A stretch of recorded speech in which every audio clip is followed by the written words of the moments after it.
ನಮಸ್ಕಾರ ಸ್ವಾಮಿ. ಇವತ್ತು ನಾವು ರಿಸಲ್ಯೂಷನ್ ಆಫ್ ವೆಕ್ಟರ್ಸ್ ಅನ್ನ ನೋಡ್ತಾ ಇದ್ದೇವೆ. ಏನ್ ನೋಡ್ತಿದ್ದೇವೆ? Resolution of vectors. ರಿಸಲ್ಯೂಷನ್ ಅಂತಂದ್ರೆ ಎರಡು ಪಾರ್ಟಾಗಿ ತುಂಡು ಮಾಡ್ಕೊಳ್ಳೋದು, ಆಯ್ತಾ? ಇದು ಕೈ ಇದೆ ಅಂತಂದ್ರೆ ಈ ತುಂಡೊಂದು ಮಾಡಿಬಿಟ್ರೆ ಕೈ ಏನ್ ರಿಸಾಲ್ವ್ ಮಾಡ್ಕೊಂಡಂಗೆ ಆಯ್ತು, ನಾವು ಕೈ ರಿಸಾಲ್ಯೂಷನ್ ಮಾಡ್ದಂಗೆ ಆಯ್ತು. ಅದೇ ರೀತಿ ಈ ರಿಸಲ್ಯೂಷನ್ ಆಫ್ ವೆಕ್ಟರ್ಸ್ ಅಂದ್ರೆ ಏನಾಗ್ಬೇಕಾಯ್ತು? ಯಾವ್ದಾದ್ರು ಒಂದು ವೆಕ್ಟರ್ ಅನ್ನ ಎರಡು ಪಾರ್ಟ್ ಆಗಿ ಒಡ್ಕೋಬೇಕಾಯ್ತು. ಯಾವ್ದಾದ್ರು ಒಂದು ವಿಷಯವನ್ನ ಕಲಿಯೋದಕ್ಕಿಂತ ಮೊದಲು ಅದನ್ನ ಯಾಕೆ ಕಲಿತೀವಿ ಅನ್ನೋದು ತುಂಬಾ ಇಂಪಾರ್ಟೆಂಟ್. ಯಾಕೆ ಕಲಿತೀರಿ ಅಂತ ನೋಡಿ. ಈಗ ಒಂದು ಇಕ್ವೇಶನ್ ಕೊಟ್ಟಿದ್ದಾರೆ ನಿಮ್ಗೆ, ಇದ್ರಲ್ಲಿ ನಿಮ್ಗೆ ಎಕ್ಸ್ ವ್ಯಾಲ್ಯೂ ಕಂಡುಹಿಡಿಯಲಿಕ್ಕೆ ಕೇಳಿದ್ರು ಅಂತ ಇಟ್ಕೊಳ್ಳಿ. 10th ಅಲ್ಲೆಲ್ಲ ಮಾಡ್ಬಿಟ್ಟು ಇಕ್ವೇಶನ್ ಇದು, ಹೌದಾ? ಸೊ ಏನ್ ಮಾಡ್ತೀರಾ ನೀವು? ಮೊದಲನೇ ಸ್ಟೆಪ್ ಏನ್ ಮಾಡ್ತೀರಾ? ಮೊದಲನೇ ಸ್ಟೆಪ್ ಅಲ್ಲಿ ಏನ್ ಮಾಡ್ತೀರಪ್ಪ ಅಂತಂದ್ರೆ, ಇಲ್ಲಿ 7x ಕಾಣ್ತಾ ಇದೆ ನೋಡಿ, ಇದನ್ನ ಎರಡು ಪಾರ್ಟ್ ಆಗಿ ಸ್ಪ್ಲಿಟ್ ಮಾಡಿ ಬರೀತೀರಾ, ರೈಟ್? x² + 2x + 5x + 10 = 0 ಅಂತ ಬರ್ಕೊಳ್ತೀರಾ. ಯಾಕೆ 7x ಅನ್ನ 2x + 5x ಅಂತ ನೀವು ಸ್ಪ್ಲಿಟ್ ಮಾಡ್ಕೋತೀರಾ? ಯಾಕೆ 7x ಅನ್ನ ಎರಡು ತುಂಡಾಗಿ ಹೊಡ್ಕೋತೀರಾ?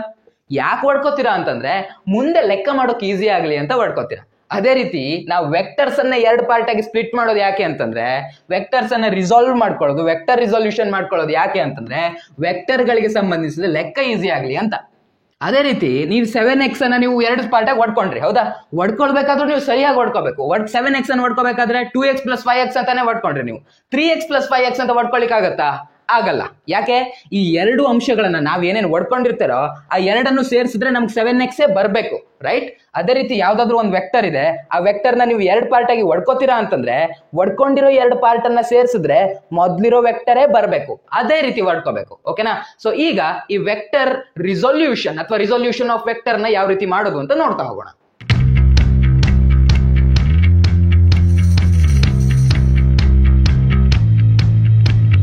ಕಲಿಯುಗ ಕ್ಲಾಸಸ್ಗೆ ಸ್ವಾಗತ. ಆಲ್ರೆಡಿ ಪ್ರಾಮಿಸ್ ಮಾಡಿದ್ದೆ NCERT ಪ್ರಕಾರ ಒಂದೊಂದು ಚಿಕ್ಕ ಟಾಪಿಕ್ ಮೇಲೆ ಒಂದೊಂದು ಸಪರೇಟ್ ಆಗಿರೋ ವಿಡಿಯೋ ಮಾಡ್ತೀನಿ ಅಂತ. ಇವತ್ತು ನಾವು NCERT ಪ್ರಕಾರ ಹೋಗ್ತಿದ್ದೇವೆ, ಗೊತ್ತಲ್ವಾ? NCERT ಪ್ರಕಾರ 3ನೇ ಚಾಪ್ಟರ್ ನ 5ನೇ ಟಾಪಿಕ್ ರಿಸಲ್ಯೂಷನ್ ಆಫ್ ವೆಕ್ಟರ್ಸ್ ನೋಡ್ತಾ ಇದ್ದೇವೆ.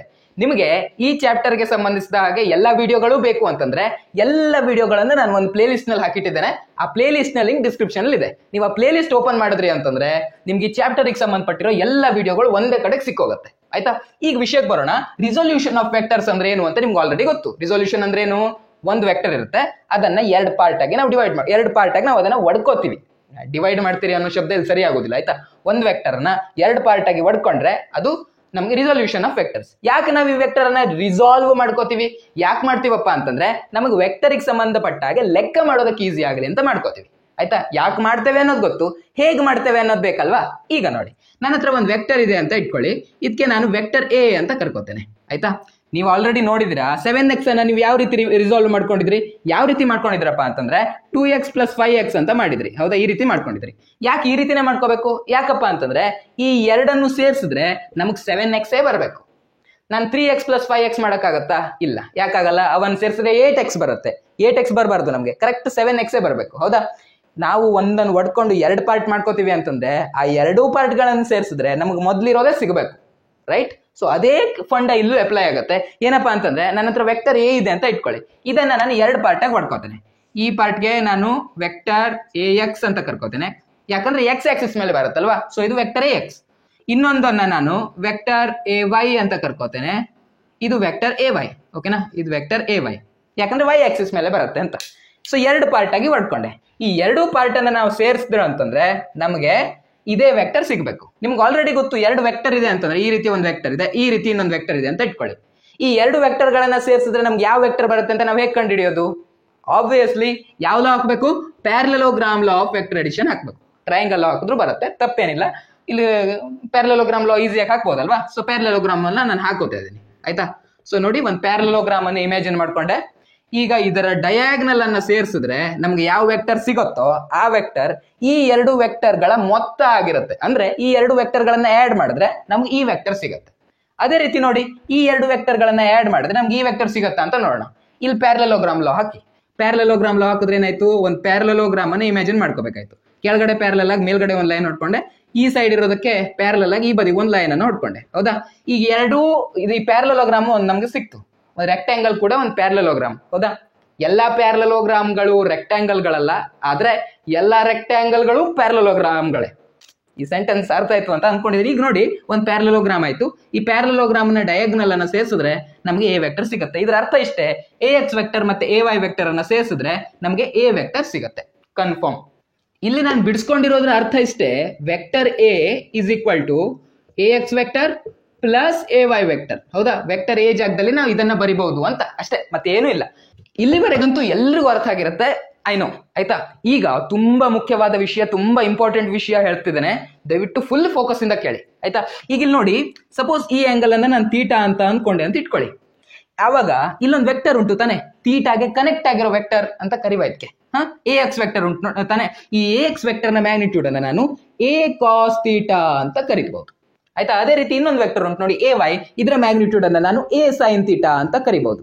ಏನ್ ಮಾಡಿದೆ ನಾನು, ಮೇನ್ ವೆಕ್ಟರ್ ಇತ್ತಲ್ವಾ, ಮೇನ್ ವೆಕ್ಟರ್ ಎ ತಾನೆ, ಅದರ ಮ್ಯಾಗ್ನಿಟ್ಯೂಡ್ ಇಂಟು ಕಾಸ್ ಥೀಟಾ ಮಾಡಿ ಈ ವೆಕ್ಟರ್ ಅನ್ನ ಬರ್ಕೊಂಡೆ. ಅದೇ ರೀತಿ main vector into main vector ನ ಮ್ಯಾಗ್ನಿಟ್ಯೂಡ್ ಇಂಟು ಸೈನ್ ಥೀಟಾ ಮಾಡಿ ಈ ವೆಕ್ಟರ್ ನ ಬರ್ಕೊಂಡೆ. ಯಾವುದ್ರಿಂದ ನಾನು ಆಂಗಲ್ ಅನ್ನ ಮೆಜರ್ ಮಾಡಿದನು, ಇಲ್ಲಿ ನೋಡಿ ಎ ಎಕ್ಸ್ ವೆಕ್ಟರ್ ನಿಂದ ಆಂಗಲ್ ಅನ್ನ ಮೆಜರ್ ಮಾಡಿದ್ದೇನೆ, ರೈಟ್, ಥೀಟಾ ಅನ್ನೋ ಆಂಗಲ್ ಅನ್ನ ಮೆಜರ್ ಮಾಡಿದ್ದೇನೆ. ಯಾವ್ದ್ರಿಂದ ಆಂಗಲ್ ಅನ್ನ ಮೆಜರ್ ಮಾಡಿದ್ನೋ ಅದಕ್ಕೆ ಕಾಸ್ ಥೀಟಾ ಕಾಂಪೋನೆಂಟ್ ಅಂತ ಕೊಟ್ಟೆ. ಯಾವ್ದ್ರಿಂದ ಆಂಗಲ್ ಅನ್ನ ಮೆಜರ್ ಮಾಡಿಲ್ವೋ ಅದಕ್ಕೆ ಸೈನ್ ಥೀಟಾ ಕಾಂಪೋನೆಂಟ್ ಅಂತ ಕೊಟ್ಟೆ. ಇನ್ನೊಂದು ರೀತಿಲಿ ಹೇಳೋದಾದ್ರೆ, ನೀವು ಕರೆಕ್ಟ್ ಆಗಿ ನೆನ್ಪಿಟ್ಕೊಳ್ಳೋದಕ್ಕೂ ಒಂದು ಈಸಿ ಮೆಥಡ್, ಥೀಟಾಗೆ ಕನೆಕ್ಟ್ ಆಗಿರೋದು ಕಾಸ್ ಥೀಟಾ ಕಾಂಪೋನೆಂಟ್, ಥೀಟಾಗೆ ಕನೆಕ್ಟ್ ಆಗಿಲ್ಲದೆ ಇರೋದು ನೋಡಿ, ಇದು ಥೀಟಾ ಕನೆಕ್ಟ್ ಆಗಿದೆ, ಸೊ ಇದು ಕಾಸ್ ಥೀಟಾ ಕಾಂಪೋನೆಂಟ್. ಇಲ್ಲಿ ಇದು ಥೀಟಾ ಕನೆಕ್ಟ್ ಆಗಿಲ್ಲ ತಾನೆ, A Y vector theta connect ಆಗಿಲ್ಲ, ಸೊ ಇದು ಸೈನ್ ಥೀಟಾ ಕಾಂಪೋನೆಂಟ್. ಯಾಕೆ ಈ ರೀತಿ ಕರೀತಾರೆ ಅಂತ ನೋಡುವ. ಆಯ್ತಾ, ಈಗ ಇಲ್ಲಿ ನೋಡಿ, ಇಲ್ಲಿ ಒಂದು ಟ್ರಯಾಂಗಲ್ ಕಾಣ್ತಾ ಇದೆ ನಿಮ್ಗೆ, ಈ ಟ್ರಯಾಂಗಲ್ ಕಾಣ್ತಾ ಇದೆಯಾ, ಈ ಟ್ರಯಾಂಗಲ್ ಅಲ್ಲಿ ನಾವು ಕಾಸ್ ಥೀಟಾನ ಹೇಳುವ. ಕಾಸ್ ಥೀಟಾ ಅಂದ್ರೆ ಏನಾಯ್ತು, ಈ ಆಂಗಲ್ ಅಲ್ಲಿ ಕಾಸ್ ಥೀಟಾ ಅಂತಂದ್ರೇನು, ಪಾರ್ಶ್ವಬಾಹು ಭಾಗಿಸು ವಿಕರ್ಣ, ಅಂದ್ರೆ ಎಂತಂತರಕ್ಕೆ adjacent side divided by hypotenuse. Adjacent side ಏನುಂಟು ನೋಡಿ, ಅಡ್ಜಸೆಂಟ್ ಸೈಡ್ ಏನುಂಟು ಎ ಎಕ್ಸ್ ಅಂತ ಉಂಟು. ಹೌದಾ, ಅಡ್ಜಸೆಂಟ್ ಸೈಡ್ ಏನಾಯ್ತು, ಎ ಎಕ್ಸ್ ಆಯ್ತು. ಹೈಪೋಟೆನ್ಯೂಸ್ ಏನುಂಟು, ಎ ಉಂಟು. ಹೌದಾ, ಸೊ ಎ ಎಕ್ಸ್ ಜಾಗದಲ್ಲಿ ನಾವೇನ್ ಬರ್ಕೋಬಹುದು, ಎ ಅನ್ನ ಈ ಕಡೆ ತಗೊಬನ್ನಿ, A cos theta is equal to A X ತಾನೆ. ಸೊ ಎ ಎಕ್ಸ್ ನ ಮ್ಯಾಗ್ನಿಟ್ಯೂಡ್ ಅಂದ್ರೆ ಎ ಕಾಸ್ ಥೀಟಾ ಅನ್ನೋದಾಯ್ತು. ಇದು ಬರೆಯೋದು ಗೊತ್ತಿತ್ತು ನಿಮ್ಗೆ ಆಲ್ರೆಡಿ, ಯಾಕೆ ಅಂತ ಗೊತ್ತಿಲ್ದಿದ್ರೆ ಈಗ ಅರ್ಥ ಮಾಡ್ಕೊಳ್ಳಿ. ಅದೇ ರೀತಿ ಈ ಕಾಂಪೋನೆಂಟ್ ಅನ್ನ ಎ ಸೈನ್ ಥೀಟಾ ಅಂತ ಯಾಕೆ ಕರೀತಾರೆ ಅಂತ ನೋಡುವ. ನಾವು ಇದನ್ನ ಥೀಟಾ ಅಂತ ಕರೆದ್ವಿ, ಹೀಗಾಗಿ ಈ ಆಂಗಲ್ ಅನ್ನ 90 ಮೈನಸ್ ಥೀಟಾ ಅಂತ ಕರಿಬಹುದಾ? ಹೌದಪ್ಪ, ಕರಿಬಹುದು. ಎರಡು ಸೇರಿದ್ರೆ 90, ರೈಟ್. 90ಯಲ್ಲಿ ಥೀಟಾವನ್ನ ಮೈನಸ್ ಮಾಡಿದ್ರೆ ಏನ್ ಸಿಗ್ತದೆ, ಅದು 90 ಮೈನಸ್ ಥೀಟಾ. Common sense. ಈ ಟ್ರಯಾಂಗಲ್ ಕಾಣ್ತಿದ್ಯಲ್ವಾ ನಿಮ್ಗೆ, ಈ ಟ್ರಯಾಂಗಲ್ ಅಲ್ಲಿ ಕಾಸ್ ಅನ್ನ ಅಪ್ಲೈ ಮಾಡಿ. ಕಾಸ್ ಅಂದ್ರೆ ಏನಾಯ್ತು, ಇಲ್ಲಿ ಕಾಸ್ ಆಂಗಲ್ ಎಷ್ಟಿದೆ, 90 minus theta. 90 minus theta is equal to ಏನಾಗ್ಬೇಕಾಯ್ತು, ಈ ಆಂಗಲ್ ಅಂತದ್ದು, ಈ ಆಂಗಲ್ಗೆ ಪಾರ್ಶ್ವಬಾಹು ಯಾವುದು, ಇದು ಪಾರ್ಶ್ವಬಾಹು, ಇದು ವಿಕರ್ಣ, ರೈಟ್. ಇದು ಹೈಪೋಟೆನ್ಯೂಸ್, ಇದು adjacent side. Adjacent side divided by hypotenuse. Adjacent side ಏನುಂಟು, A Y divided by hypotenuse ಏನುಂಟು, ಎ ಉಂಟು. ಕಾಸ್ 90 ಮೈನಸ್ ಥೀಟಾ ಅಂತಂದ್ರೆ ಸೈನ್ ಥೀಟಾ. ಹೌದಾ, ಇಲ್ಲಿ ಎ ಇತ್ತಲ್ವಾ, ಎ ಅನ್ನ ಈ ಕಡೆ ತಗೊಬನ್ನಿ, ಎ ಅನ್ನ ಈ ಕಡೆ ತಗೊಬಂದೆ, ಉಳ್ಕೊಂಡಿರೋದು ಏನಿಲ್ಲಿ ಎ ವೈ ಉಳ್ಕೊಳ್ತು. ಅಂದ್ರೆ ಎ ವೈ ಜಾಗದಲ್ಲಿ ನಾವು ಎ ಸೈನ್ ಥೀಟಾ ಅಂತ ಬರಿಬಹುದು. ಯಾವ ಆಂಗಲ್ ಥೀಟಾ ಕನೆಕ್ಟ್ ಆಗಿ, ಯಾವುದು ಥೀಟಾ ಕನೆಕ್ಟ್ ಆಗಿದೆಯೋ, ಯಾವ ಕಾಂಪೋನೆಂಟ್ ಥೀಟಾ ಕನೆಕ್ಟ್ ಆಗಿದೆಯೋ ಅದು ಎ ಕಾಸ್ ಥೀಟಾ, ಯಾವ ಕಾಂಪೋನೆಂಟ್ ಥೀಟಾಗೆ ಕನೆಕ್ಟ್ ಆಗಿಲ್ವೋ ಅದು ಎ ಸೈನ್ ಥೀಟಾ. ಓಕೆ, ನಿಮ್ ಪುಸ್ತಕದಲ್ಲಿ ಯೂನಿಟ್ ವೆಕ್ಟರ್ ಬಗ್ಗೆ ಕೊಟ್ಟಿದ್ದಾರೆ. ಯೂನಿಟ್ ವೆಕ್ಟರ್ ಅಂತಂದ್ರೆ ಏನು, ಆ ವೆಕ್ಟರ್ ನ ಮ್ಯಾಗ್ನಿಟ್ಯೂಡ್ 1 ಇದ್ರೆ, ಯಾವ್ದಾದ್ರು ವೆಕ್ಟರ್ ನ ಮ್ಯಾಗ್ನಿಟ್ಯೂಡ್ 1 ಇದ್ರೆ ಆ ವೆಕ್ಟರ್ಗೆ ನಾವು ಯೂನಿಟ್ ವೆಕ್ಟರ್ ಅಂತ ಕರಿತೀವಿ. ಆಯ್ತಾ, vector, what is unit vector? Unit vector is that vector whose magnitude is 1. ಓಕೆನಾ, ಈ ಯೂನಿಟ್ ವೆಕ್ಟರ್ ನ ಯಾಕೆ ಯೂಸ್ ಮಾಡ್ತೀವಿ ನಾವು, ಏನಕ್ಕೆ ಯೂಸ್ ಮಾಡ್ತೀವಪ್ಪ ಅಂತಂದ್ರೆ ಡೈರೆಕ್ಷನ್ ಹೇಳೋದಕ್ಕೆ ಯೂಸ್ ಮಾಡ್ತೀವಿ. ಓಕೆನಾ, ನೋಡಪ್ಪ, ಈ ಡೈರೆಕ್ಷನ್ ಉಂಟು, ಈ ಡೈರೆಕ್ಷನ್ ಉಂಟು, ಈ ಡೈರೆಕ್ಷನ್ ಉಂಟು, ಇದನ್ನ ಇಂಡಿಕೇಟ್ ಮಾಡೋದಕ್ಕೆ ನಾವು ಯೂನಿಟ್ ವೆಕ್ಟರ್ ನ ಯೂಸ್ ಮಾಡ್ತೀವಿ. ಆಯ್ತಾ, ಮತ್ತೆ ಈ ಯೂನಿಟ್ ವೆಕ್ಟರ್ ಉಂಟು ನೋಡಿ, ಯಾವ್ದಾದ್ರು ಒಂದು ಇದ್ರ ಮೇಲೆ, ಅಕ್ಷರದ ಮೇಲೆ ಈ ರೀತಿ ಸಿಂಬಾಲ್ ಇದ್ರೆ ಏನರ್ಥ, ಅದು ಒಂದು ವೆಕ್ಟರ್ ಅಂತ ಅರ್ಥ. ಆಯ್ತಾ, ಯೂನಿಟ್ ವೆಕ್ಟರ್ ಒಂದು ವೆಕ್ಟರ್ ಆದ್ರೆ ಸ್ಪೆಷಲ್ ವೆಕ್ಟರ್ ತಾನೆ. ಸೊ ಯಾವ್ದಾದ್ರು ಒಂದು ವೆಕ್ಟರ್ ಯೂನಿಟ್ ವೆಕ್ಟರ್ ಅಂತ ಸೂಚಿಸೋದಕ್ಕೋಸ್ಕರ ನಾವು ಅದರ ತಲೆ ಮೇಲೆ ಕ್ಯಾಪ್ ಅನ್ನ ಹಾಕೋತೀವಿ. ಓಕೆನಾ, ನಿಮ್ಗೆ ಯಾವ್ದಾದ್ರು ಒಂದು ಅಕ್ಷರದ ಮೇಲೆ ಈ ರೀತಿ ಬಾಣ ಕಂಡ್ರೆ ಅದು ಸಾಮಾನ್ಯ ವೆಕ್ಟರ್ ಅಂತ ಅರ್ಥ. ಯಾವ್ದಾದ್ರು ಒಂದು ಅಕ್ಷರದ ಮೇಲೆ ಕ್ಯಾಪ್ ಕಾಣ್ತು, ಟೊಪ್ಪಿ ಕಾಣ್ತು ಅಂತಂದ್ರೆ ಆ ವೆಕ್ಟರ್ ಯೂನಿಟ್ ವೆಕ್ಟರ್ ಅಂತ ಅರ್ಥ. ಇದ್ರ ಮ್ಯಾಗ್ನಿಟ್ಯೂಡ್ ಎಷ್ಟು ಅಂತ ಹೇಳಕ್ ಆಗಲ್ಲ ಬರೇ ತಲೆ ಮೇಲಿರೋ ಬಾಣ ನೋಡ್ಕೊಂಡು, ಬಟ್ ಇದರ ಮ್ಯಾಗ್ನಿಟ್ಯೂಡ್ ಎಷ್ಟು ಅಂತ ನಾವು ಆರಾಮಾಗಿ ಹೇಳ್ಬೋದು. ಇದರ ಮ್ಯಾಗ್ನಿಟ್ಯೂಡ್ ಯಾವತ್ತಿದ್ರೂ 1 ಇರುತ್ತೆ. ಯಾಕಂತಂದ್ರೆ ಯೂನಿಟ್ ವೆಕ್ಟರ್ ನ ಮ್ಯಾಗ್ನಿಟ್ಯೂಡ್ ಇಸ್ ಆಲ್ವೇಸ್ 1. 3 ಬರ್ದಿಟ್ಟಿದ್ದೇನೆ, ಪ್ರತಿಯೊಂದ್ರ ತಲೆ ಮೇಲೂ ಒಂದೊಂದು ಟೊಪ್ಪಿ ಇದೆ ಅಂದ್ರೆ ಏನರ್ಥ, ಇದೊಂದು ಯೂನಿಟ್ ವೆಕ್ಟರ್, ಇದೊಂದು ಯೂನಿಟ್ ವೆಕ್ಟರ್, ಇದೊಂದು ಯೂನಿಟ್ ವೆಕ್ಟರ್ ಅಂತ ಅರ್ಥ. ಆಯ್ತಾ, ಈ ಐ ಕ್ಯಾಪ್ ಅಂತ ನಿಮ್ಗೆ ಏನ್ ಕಾಣ್ತಾ ಇದೆ ಅಲ್ವಾ, ಈ ಯೂನಿಟ್ ವೆಕ್ಟರ್ ನ ನಾವು ಯಾವ್ದಕ್ಕೆ ಯೂಸ್ ಮಾಡ್ತೀವಿ ಅಂತಂದ್ರೆ ಯಾವ್ದಾದ್ರು ವೆಕ್ಟರ್ ಎಕ್ಸ್ ಡೈರೆಕ್ಷನ್ ನಲ್ಲಿ ಇದೆ ಅಂತ ಹೇಳೋದಕ್ಕೆ. ಆಯ್ತಾ, ಅಥವಾ ಎಕ್ಸ್ ಆಕ್ಸಿಸ್ ಗೆ ಯಾವ್ದಾದ್ರು ವೆಕ್ಟರ್ ಪ್ಯಾರಲಲ್ ಆಗಿದ್ರೆ ಅದರ ಡೈರೆಕ್ಷನ್ ಅನ್ನ ಹೇಳೋದಕ್ಕೆ ನಾವು ಐ ಕ್ಯಾಪ್ ಅನ್ನ ಯೂಸ್ ಮಾಡ್ತೀವಿ. ಸಪೋಸ್ ಯಾವ್ದೋ ಒಂದು ವೆಕ್ಟರ್ ಇದೆ, ಆ ವೆಕ್ಟರ್ ನ ಮ್ಯಾಗ್ನಿಟ್ಯೂಡ್ 5 ಅಂತ ಇಟ್ಕೊಳ್ಳಿ. ಇದು ನೋಡಿ ಎಕ್ಸ್ ಆಕ್ಸಿಸ್ ಪ್ಯಾರಲಲ್ ಆಗಿದೆ. ಹೌದಾ, ಎಕ್ಸ್ ಆಕ್ಸಿಸ್ ಪ್ಯಾರಲಲ್ ಆಗಿದೆ ಅಂದ್ರೆ ಇದನ್ನ ನಾನು ಐ ಕ್ಯಾಪ್ ಅಂತ ಕರಿಬಹುದು. ಐ ಕ್ಯಾಪ್ ಅಂತಂದ್ರೆ ಏನರ್ಥ, ಐ ಕ್ಯಾಪ್ ಅಂತಂದ್ರೆ ಎಕ್ಸ್ ಆಕ್ಸಿಸ್ ಗೆ ಪ್ಯಾರಲಲ್ ಆಗಿದೆ ಅಂತ ಅರ್ಥ. ಅದೇ ರೀತಿ ಜೆ ಕ್ಯಾಪ್ ಅಂತಂದ್ರೆ ವೈ ಆಕ್ಸಿಸ್ ಪ್ಯಾರಲಲ್ ಆಗಿದೆ ಅಂತ ಅರ್ಥ, ಕೆ ಕ್ಯಾಪ್ ಅಂತಂದ್ರೆ ಝಡ್ ಆಕ್ಸಿಸ್ ಪ್ಯಾರಲಲ್ ಆಗಿದೆ ಅಂತ ಅರ್ಥ. ಝಡ್ ಆಕ್ಸಿಸ್ ಈ ರೀತಿ ಮುಂದೆ ಬಂದಿರುತ್ತೆ, ಅದನ್ನ ಬೋರ್ಡ್ ಮೇಲೆ ಬಿಡಿಸೋದಕ್ಕಾಗೋದಿಲ್ಲ ಅಲ್ಲ, ಮುಂದೆ ಬಂದಿದೆ ಅಂತ ಬಿಡಿಸೋದಕ್ಕೆ, ಅದಕ್ಕೆ ಒಂದ್ ಸ್ವಲ್ಪ ಹಿಂಗ್ ಬಿಡಿಸ್ಕೊಂಡಿದ್ದಾನೆ. ಈ ಝಡ್ ಆಕ್ಚುಲಿ ಈ ರೀತಿ ಮುಂದಕ್ಕೆ ಬಂದಿರುತ್ತೆ. ಓಕೆನಾ. ಸೊ ಎಕ್ಸ್ ಆಕ್ಸಿಸ್ ನಲ್ಲಿರೋ ಯೂನಿಟ್ ವೆಕ್ಟರ್ ನಾವು ಏನಂತ ಕರಿತೀವಿ, ಎಕ್ಸ್ ಆಕ್ಸಿಸ್ ಅನ್ನ ಡಿನೋಟ್ ಮಾಡೋ ಯೂನಿಟ್ ವೆಕ್ಟರ್ಗೆ ನಾವು ಐ ಕ್ಯಾಪ್ ಅಂತ ಕರಿತೀವಿ. ಸೊ ಇದು ಐ ಕ್ಯಾಪ್, ಇದು ಜೆ ಕ್ಯಾಪ್, ಇದು ಕೆ ಕ್ಯಾಪ್. ಮೂರರದ್ದು ಏನಾಗಿರುತ್ತೆ, ಮ್ಯಾಗ್ನಿಟ್ಯೂಡ್ 1 ಇರುತ್ತೆ. ಓಕೆನಾ.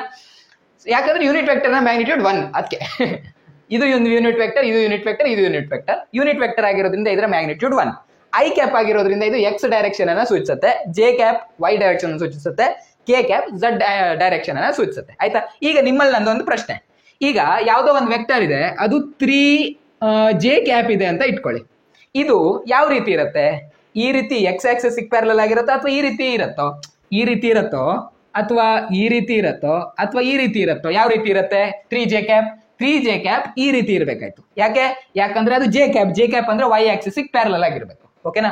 ಸಪೋಸ್ ಇನ್ನೊಂದು ಕ್ವಶನ್ ಗೆ -3 ಜೆ ಕ್ಯಾಪ್ ಇದೆ ಅಂತ ಇಟ್ಕೊಳ್ಳಿ. ಇದು ಯಾವ ರೀತಿ ಇರುತ್ತೆ, ಈ ವೆಕ್ಟರ್ ಜೆ ಕ್ಯಾಪ್ ಆಗಿರೋದ್ರಿಂದ ವೈ ಆಕ್ಸಿಸ್ ಪ್ಯಾರಲಲ್ ಆಗೇನೋ ಇರುತ್ತೆ, ಆದ್ರೆ ಅದರ ಡೈರೆಕ್ಷನ್ ಇದು ಮೈನಸ್ ತಾನೆ, ಸೊ ಅದರ ಡೈರೆಕ್ಷನ್ ಉಲ್ಟಾ ಇರುತ್ತೆ. ಓಕೆನಾ.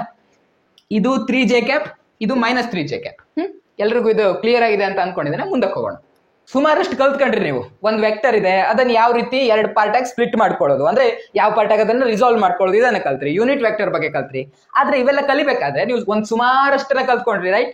ಕಾಸ್ theta, sine cos component, sine component, ಮತ್ತಿನ್ನೇನ್ ಕಲ್ತ್ರಿ, I cap, J cap, K cap, ಇವೆಲ್ಲ ಸುಮಾರಷ್ಟು ನೊಟೇಷನ್ಗಳಾಗಿ ತಲೆಯಲ್ಲಿ ಒಂದ್ ರೀತಿ ಅವಲಕ್ಕಿ ಕಲ್ಸ್ದಂಗೆ ಆಗಿರುತ್ತೆ. ಸೊ ಆ ರೀತಿ ಆಗ್ಬಾರ್ದು ಅಂತಂದ್ರೆ ಅದನ್ನ ಒಂದು ಸ್ಟ್ರಕ್ಚರ್ಡ್ ಆಗಿ ಅರ್ಥ ಮಾಡ್ಕೋಬೇಕು. ಈಗ ಆಲ್ರೆಡಿ ಅರ್ಥ ಮಾಡ್ಕೊಂಡಿರ್ತೀರಾ, ಈಗ ನಿಮ್ಗೆ ಆಲ್ರೆಡಿ ಬಂದಿರುತ್ತೆ. ಬಟ್ ಇವತ್ತು ಮಳಗಿ ನಾಳೆ ಹೇಳುವಷ್ಟರಲ್ಲಿ ಐ ಕ್ಯಾಪ್ ಅಂದ್ರೇನು ಅದು ಅಂದ್ರೇನು ಎಲ್ಲ ಮಿಸಳ್ಬಾಜಿ ಆಗಿರುತ್ತೆ. ಆ ರೀತಿ ಆಗ್ಬಾರ್ದು ಅಂತಂದ್ರೆ ಅದನ್ನೊಮ್ಮೆ ರಿವೈಸ್ ಮಾಡ್ಕೊಳ್ಳೋಣ. ಆಯ್ತಾ. ಈಗ ನಾವು ಸ್ಟಾರ್ಟಿಂಗ್ ಅಲ್ಲಿ ಏನ್ ಮಾಡಿದ್ವಿ, ಒಂದು ವೆಕ್ಟರ್ ತಗೊಂಡ್ವಿ, ಅದನ್ನ ರಿಸಾಲ್ವ್ ಮಾಡ್ಕೊಂಡ್ವಿ. ಇದನ್ನ ವೆಕ್ಟರ್ ಎ ಅಂತ ಕರಿವಾ. ಓಕೆ, ವೆಕ್ಟರ್ ಎ ಅಂತ ಕರಿವಾ. ಸೈಡಿಗೆ ಬರ್ಕೋತೀನಿ ನಾನು ವೆಕ್ಟರ್ ಎ ಅಂತ. ಈ ವೆಕ್ಟರ್ ಎ ಜಾಗದಲ್ಲಿ ನಾವ್ ಏನ್ ಮಾಡ್ಬೋದು, ವೆಕ್ಟರ್ ಎ ಅನ್ನ ರಿಸಾಲ್ವ್ ಮಾಡ್ಕೊಂಡ್ವಿ, ರೈಟ್. ವೆಕ್ಟರ್ ಎ ಅನ್ನ ರಿಸಾಲ್ವ್ ಮಾಡ್ಕೊಂಡು ಏನ್ ಮಾಡಿದ್ವಿ, ಒಂದು ಎ ಎಕ್ಸ್ ವೆಕ್ಟರ್, ಇನ್ನೊಂದು ಎ ವೈ ವೆಕ್ಟರ್ ಆಗಿ ನಾವು ಅದನ್ನ ರಿಸಾಲ್ವ್ ಮಾಡ್ಕೊಂಡ್ವಿ, ರೈಟ್. ಸೊ ಒಂದು ಎ ವೈ ವೆಕ್ಟರ್, ಒಂದು ಎ ಎಕ್ಸ್ ವೆಕ್ಟರ್. ಸೊ ನಾವ್ ಇದನ್ನ ಹೇಗೆ ಬರಿಬಹುದು, ವೆಕ್ಟರ್ ಎ ಅನ್ನ vector A X plus vector A Y ಅಂತ ಬರಿಬಹುದು. Vector A X plus vector A Y ಅಂತ ಬರಿಬಹುದು. ನೋಡಿ, ಈಗ ನಾವು ಈ ಮೇಲ್ಗಡೆ ಇರೋ ಸಾಲನ್ನ ಈ ರೀತಿಯಲ್ಲಿ ಬರಿಬಹುದಾ, ಬರಿಯಂಗಿಲ್ಲ. ಯಾಕೆ, ಕೆಲವರಿಗಂತೂ 2 ಸಾಲು ಸೇಮ್ ಕಣ್ಣಂಗ್ ಕಾಣ್ತಿರ್ಬೋದು. ಅರೆ ಸರಿ ನೋಡ್ರು, ಮೇಲ್ಗಡೆ ಇರೋದಕ್ಕೆ ನಾನು ಏನ್ ಮಾಡಿದೀನಿ, ಇಲ್ಲಿ 2 ವೆಕ್ಟರ್ಸ್ ತಗೊಂಡಿದ್ದೀನಿ. ಬಟ್ ಕೆಳಗಡೆ ನೋಡಿ ವೆಕ್ಟರ್ಸ್ ತಗೊಂಡಿಲ್ಲ, ತಲೆ ಮೇಲೆ ಬಾಣನೇ ಇಲ್ಲ, ಏನೂ ಇಲ್ಲ. ಬಟ್ ನನಗೆ ಇದನ್ನು ವೆಕ್ಟರ್ಸ್ ಅಂತ ಸೂಚಿಸಬೇಕು, ಆದ್ರೆ ತಲೆ ಮೇಲೆ ಬಾಣವನ್ನ ಯೂಸ್ ಮಾಡಬಾರ್ದು. ಸೊ ಏನ್ ಮಾಡ್ಬೋದಪ್ಪ, ನಾವು ಐಡಿಯಾ ಮಾಡಿ ಯೂನಿಟ್ ಒಂದು ಹಿಂಟ್ ಕೊಡ್ತೇವೆ, ಯೂನಿಟ್ ವೆಕ್ಟರ್ನ ಯೂಸ್ ಮಾಡಬೇಕು. ಯಾಕೆ ಯೂನಿಟ್ ವೆಕ್ಟರ್ನ ಯೂಸ್ ಮಾಡಬೇಕು, ಯೂನಿಟ್ ವೆಕ್ಟರ್ನ ನಾವು ಡೈರೆಕ್ಷನ್ ಹೇಳೋದಕ್ಕೆ ಯೂಸ್ ಮಾಡ್ತೀವಿ, ರೈಟ್. ಸೊ ಮೇಲ್ಗಡೆ ಏನಿದೆ, ವೆಕ್ಟರ್ ಎ ಎಕ್ಸ್ ಇದೆ. ವೆಕ್ಟರ್ ಎ ಎಕ್ಸ್ ನ ಡೈರೆಕ್ಷನ್ ಹೆಂಗಿದೆಯಪ್ಪ, ಎಕ್ಸ್ ಆಕ್ಸಿಸ್ ಪ್ಯಾರಲಲ್ ಆಗಿರುತ್ತೆ, right. So A X vector X Axis parallel ಆಗಿದೆ ಅಂತಂದ್ರೆ ನಾವು ಯಾವ ಯೂನಿಟ್ ವೆಕ್ಟರ್ ನ ಯೂಸ್ ಮಾಡಬಹುದು, I cap, right. So I cap ಅನ್ನ ಬರ್ಕೊಳ್ಳಿ. ಅರೆ ಐ ಕ್ಯಾಪ್ ಯಾಕೆ ಯೂಸ್ ಮಾಡ್ತೀವಿ ನಾವು, ಎಕ್ಸ್ ಆಕ್ಸಿಸ್ ನಲ್ಲಿ ಇದೆ ಯಾವ್ದೋ ಒಂದು ವೆಕ್ಟರ್ ಎಕ್ಸ್ ಆಕ್ಸಿಸ್ ಪ್ಯಾರಲಲ್ ಆಗಿದೆ ಅಂತ ಹೇಳೋದಕ್ಕೆ ನಾವು ಐ ಕ್ಯಾಪ್ ಅನ್ನು ಯೂಸ್ ಮಾಡ್ಕೊತೀವಿ. ಹೀಗಾಗಿ ಐ ಕ್ಯಾಪ್ ಬರ್ಕೊಂಡೆ. ಅದೇ ರೀತಿ ಎ ವೈ ವೆಕ್ಟರ್ ಗೆ ನಾವ್ ಏನ್ ಬರಿಬೇಕಾಯ್ತು, ಎ ವೈ ವೆಕ್ಟರ್ ಗೆ ಎ ವೈ ಜೆ ಕ್ಯಾಪ್ ಅಂತ ಬರಿಬಹುದು. ಓಕೆ. ಸೊ ಇದನ್ನೇ ನಾನು ಹೀಗೆ ಬರ್ಕೊಂಡೆ, ಇದನ್ನೇ ನಾನು ಹೀಗೆ ಬರ್ಕೊಂಡೆ, ಅಷ್ಟೇ, ಮತ್ತೇನು ಮಾಡ್ಲಿಲ್ಲ. ಆಯ್ತಾ. ಈಗ ನೀವೇ ಹೇಳಿ, ನಮಗೆ ಎ ಎಕ್ಸ್ ಅಂದ್ರೆ ನಾವ್ ಹೇಗೆ ಬರಿಬಹುದು, ಸಪೋಸ್ ಈ ಆಂಗಲ್ ಥೀಟಾ ಅಂತ ಇಟ್ಕೊಳ್ಳಿ. ಈ ಆಂಗಲ್ ಥೀಟಾ ನಮ್ಗೆ ಎ ಎಕ್ಸ್ ಅಂದ್ರೆ ಮ್ಯಾಗ್ನಿಟ್ಯೂಡ್, ಐ ಕ್ಯಾಪ್ ಅನ್ನೋದು ಅದರ ಡೈರೆಕ್ಷನ್ ಹೇಳುತ್ತೆ. So A X I cap ಅನ್ನೋದು ಒಟ್ಟಾರೆಯಾಗಿ ಒಂದು ವೆಕ್ಟರ್ ಅನ್ನು ಸೂಚಿಸುತ್ತೆ. ಈಗ ಎ ಎಕ್ಸ್ ಅನ್ನೋದು ಬರೀ ಮ್ಯಾಗ್ನಿಟ್ಯೂಡ್ ತಾನೆ, ಎ ಎಕ್ಸ್ ಅನ್ನೋದು ಇದರ ಮ್ಯಾಗ್ನಿಟ್ಯೂಡ್ ಅಂದ್ರೆ ಇದು ಉದ್ದ. ಸೊ ಈ ಉದ್ದವನ್ನ ನಾವು ಹೇಗೆ ಬರಿಬಹುದು, ಮತ್ತೊಂದು ಐಡಿಯಾ ನಿಮ್ಗೆ ಈಗ ಜಸ್ಟ್ ರಿವೈಸ್ ಮಾಡ್ಕೊಳ್ಳೋದಕ್ಕಷ್ಟೇ. ಎ ಎಕ್ಸ್ ಅಂದ್ರೆ ಏನು, ಇದರ ಮ್ಯಾಗ್ನಿಟ್ಯೂಡ್ ತಾನೆ. ಇದರ ಮ್ಯಾಗ್ನಿಟ್ಯೂಡ್ ಅನ್ನು ನಾವು ಹೇಗೆ ಬರಿಬಹುದು, ಇದು ನೋಡಿ ಥೀಟಾಗೆ ಕನೆಕ್ಟ್ ಆಗಿರೋದು, ಥೀಟಾಗೆ ಕನೆಕ್ಟ್ ಆಗಿರುವಂತ ಕಾಂಪೋನೆಂಟ್. ಸೊ ಥೀಟಾ ಕನೆಕ್ಟ್ ಆಗಿರುವಂತ ಕಾಂಪೋನೆಂಟ್ ಆಗಿರೋದ್ರಿಂದ ನಾನು ಎ ಎಕ್ಸ್ ಅನ್ನ ಎ ಕಾಸ್ ಥೀಟಾ ಅಂತ ಬರೆಯಬಹುದು, ರೈಟ್. ಸೊ ಇದನ್ನ ಎ ಎಕ್ಸ್ ಇರೋ ಜಾಗದಲ್ಲಿ ಎ ಕಾಸ್ ಥೀಟಾ ಅಂತ ಬರಿಬಹುದು. ಜೆ ಐ ಕ್ಯಾಪ್ ಇರೋಲ್ಲ, ಐ ಕ್ಯಾಪ್ ಇದ್ದಕ್ಕಿದ್ದಂಗೆ ಬರ್ಕೊಂಡು. ಅದೇ ರೀತಿ ಎ ವೈ ಇರೋಲ್ಲ ಏನ್ ಬರಿಬಹುದು, ನಾವು ಎ ಸೈನ್ ಥೀಟಾ ಅಂತ ಬರಿಬಹುದು. ಜಸ್ಟ್ ನಾ ಈಗ ಏನೇನ್ ಸಿಂಬಾಲ್ ನಾವೇನೇನ್ ಕಲ್ತಿದ್ರೋ ಅದನ್ನ ರಿವೈಸ್ ಮಾಡ್ಕೊಂಡೆ ಅಷ್ಟೇ, ಹೌದಾ. ಥೀಟಾ ಕನೆಕ್ಟ್ ಆಗಿರೋ ಕಾಂಪೋನೆಂಟ್ ಕಾಸ್ ಕಾಂಪೋನೆಂಟ್, ಥೀಟಾಗೆ ಕನೆಕ್ಟ್ ಆಗಿಲ್ಲದೆ ಇರೋ component sine component, right. So ಈಗ ಇವಿಷ್ಟು ಬರ್ದಿರೋದ್ರಿಂದ ನಾವ್ ಇವತ್ತು ಏನೇನ್ ಕಲ್ತಿದ್ವೋ ಎಲ್ಲವನ್ನ ರಿವೈಸ್ ಮಾಡ್ಕೊಂಡಂಗಾಯ್ತು. ಇನ್ ಒಂದು ವಿಷಯವನ್ನ ನಾವು ನೋಡೋಣ. ಈಗ ಈ ವೆಕ್ಟರ್ ಎ ಉಂಟಲ್ಲ, ವೆಕ್ಟರ್ ಎ ನ ಮ್ಯಾಗ್ನಿಟ್ಯೂಡ್ ಎಷ್ಟಿರುತ್ತೆ ಅಂತ ನೋಡುವ, ಆಯ್ತಾ. ಈ ವೆಕ್ಟರ್ ಎ ಉಂಟು ನೋಡಿ, ಈ ವೆಕ್ಟರ್ ಎ ನ ಮ್ಯಾಗ್ನಿಟ್ಯೂಡ್ ನೋಡ್ಕೋಬೇಕು ನಾವು. ವೆಕ್ಟರ್ ಎ ನ ಮ್ಯಾಗ್ನಿಟ್ಯೂಡ್ ಕಂಡುಹಿಡಿಬೇಕಂದ್ರೆ ಏನಪ್ಪಾ, ಇಲ್ಲಿ ನಿಮ್ಗೆ ಒಂದು ಟ್ರಯಾಂಗಲ್ ಕಾಣ್ತಾ ಇದೆಯಾ, ಯಾವ ಟ್ರಯಾಂಗಲ್ ಇದು, ಇದು ಲಂಬಕೋನ ತ್ರಿಭುಜ, ರೈಟ್ ಆಂಗಲ್ ಟ್ರಯಾಂಗಲ್. ಸೊ ಈ ಟ್ರಯಾಂಗಲ್ ನಲ್ಲಿ ಇದನ್ನ ಕಂಡುಹಿಡಬೇಕು, ವೆಕ್ಟರ್ ಎ ನ ಮ್ಯಾಗ್ನಿಟ್ಯೂಡ್ ಅಷ್ಟೇ. ಸೊ ವೆಕ್ಟರ್ ಎ ನ ಮ್ಯಾಗ್ನಿಟ್ಯೂಡ್ ಕಂಡುಹಿಡಬೇಕು ಅಂದ್ರೆ ನೀವೇನ್ ಮಾಡ್ತೀರಾ, ಪೈಥಾಗೋರಸ್ ಥಿಯರಮ್ ಅಪ್ಲೈ ಮಾಡ್ತೀರಾ. ಅಂದ್ರೆ ವಿಕರ್ಣದ ಮೇಲಿನ ವರ್ಗ ಅಂದ್ರೆ ಇದರ square A square is equal to ಇದ್ರ ಸ್ಕ್ವೇರ್ ಅಂದ್ರೆ ಎ ಎಕ್ಸ್ ಸ್ಕ್ವೇರ್ ಪ್ಲಸ್ ಇದ್ರ square, right, A Y square. ಇದ್ಯಾಕೆ ಎ ವೈ ಸ್ಕ್ವೇರ್? ಅರೆ ಇದು ಎ ವೈ ಅಲ್ಲ, ಇದು ಎ ವೈ ಅಂದ್ರೆ ಇದು ಎ ವೈ ಆಗ್ಬೇಡ, ಎರಡು ಈಕ್ವಲ್ ಇದೆ ತಾನೆ. ಸೊ ಎರಡು ಈಕ್ವಲ್ ಇರೋದ್ರಿಂದ ಇದು ಎ ವೈ ಆಗಿರೋದ್ರಿಂದ ಇದು ಕೂಡ A Y. So A Y square. A ಬೇಕು ಅಂದ್ರೆ ಏನ್ ಮಾಡ್ಬೇಕು, ಸ್ಕ್ವೇರ್ ರೂಟ್ ಹಾಕೋಬೇಕು, ರೈಟ್.